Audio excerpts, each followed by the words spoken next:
Қайырлы күн достар. Бүгін біз сіздермен дастарханымыздың сәнін келтіретін дәмді әрі пайдалы түске басарлар дайындаймыз. Ол бізде сәбізден және шпинаттан рулеттер, сондай-ақ ірімшіктен осындай шариктер. Ең алдымен сәбізді рулет жасаймыз. Ол үшін 350 грамм сәбізді осылай үкіштен өткізіп аламыз. Содан соң 3 ас қасық сұйық майға жұмсарғанша қуырып аламыз. Басында орташа отта жиі араластыра отырып қуырамыз. Содан соң қақпағын жауып, баяу отта бұқтырсаңыз болады. Арасында қозғап тұруды ұмытпаңыз, түбі күйіп қалмау керек. Ең соңында осылай біздің сәбізіміз жұмсарады. Содан соң оттан алып, тұз бен бұрыш қосып, араластырып, толығымен суытып аламыз. Сәбізіміз суығанға дейін біз 3 жұмыртқаны осылай сарысын бөлек, ақуызын бөлек ыдысқа саламыз. Ақуыз салған ыдыс құрғақ болу керек, және миксеріміз де құрғақ болу керек. Алдымен баяу жылдамдықта шым-шым тұз қосып, содан соң жылдамдықты көбейте отырып, осындай пышный масса болады ақуыз миксерлеген кезде. Ал енді сарыуызын суыған сәбізімізге қосып, бір араластырып аламыз. Кейіннен жаңа миксерлеген ақуызымызды сәбіздің үстіне салып, төменнен жоғарыға қарай осындай силиконды күрекшенің көмегімен жақсылап тұрып араластырып аламыз. Ал енді пергамент төселген табаға салып, біркелкі етіп жайғастырамыз. 4 бұрышты формада жасаймыз. Пергамент қағазының сапасына мән беріңіздер. Егер сапасы кішкене төменде болса, онда міндетті түрде сұйық май жағыңыздар. Ал енді қызып тұрған пеште 180 градуста 10-15 минут аралығында пісіріп аламыз. Енді салмасын дайындаймыз. Ол үшін ыдысымызға творожный сырды салып, 1-2 тісше сарымсақ қосып және ас көкті қосып, шанышқының көмегімен осылай дәл видеодағыдай араластырып алсаңыздар болады. Содан кейін сәбізді рулетімізді толығымен бисквитімізді суытып аламыз. Суығаннан кейін пергамент қағазын алып, салмамызды салып, қасықтың көмегімен осылай біркелкі етіп барлығын жағып шығамыз.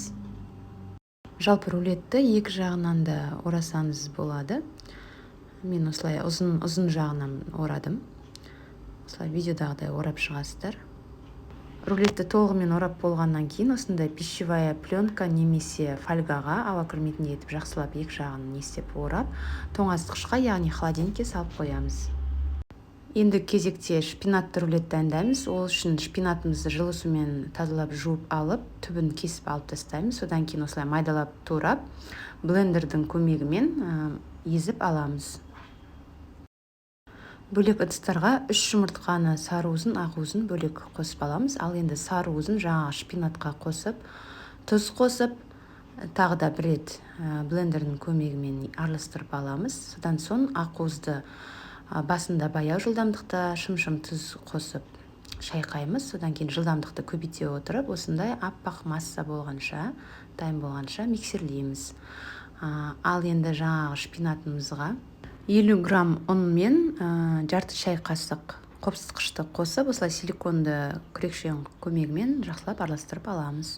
Содан соң жаңа ақуызымызды, миксерленген ақуызымызды 2 бөліп салып араластырып аламыз.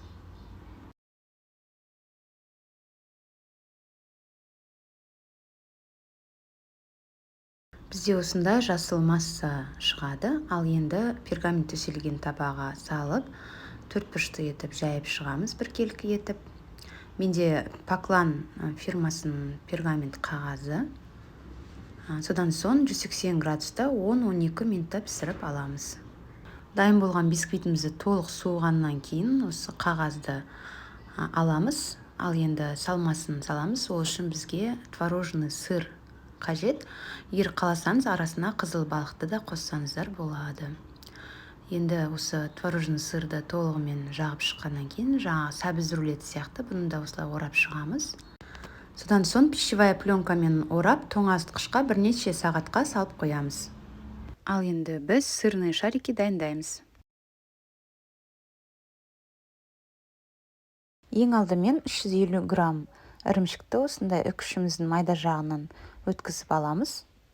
Бізге жұмыртқаның тек қана ақуызы қажет, сарыуызынан басқа заттар дайындасаңыз болады. 3 ақуызды осылай алғашында баяу жылдамдықта, содан жылдамдықты көбейте отырып, осындай масса болғанша миксерлейміз. Содан соң оны біздің үкіштен өткізілген ірімшікке қосып араластырып аламыз. Үстінен 4-5 ас қасық ұнды қосамыз, және де 2 шай қасық қопсытқышты қосып, алғашында осылай силиконды күрекшемен, содан соң қолымызбен осындай жұмсақтау қамыр жасаймыз. Ал енді бұл қамырдан осындай майда шариктер дайындаймыз. Құрт тәріздес майдалап жасасаңыз болады, себебі бұл әлі піскеннен кейін көлемі ұлғаяды.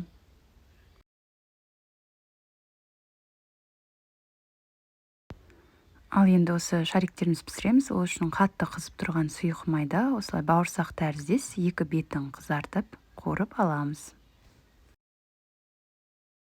Жалпы айтқанда, бұл сырные шарики менің балаларымның сүйікті асы десем де болады. Ыстық күйінде тіпті дәмді болып шығады. Міндетті түрде дайындап көріңіздер. Назарларыңызға рахмет. Егер видео ұнаса, маған лайк басып, комментарий жазуды ұмытпаңыз. Рахмет.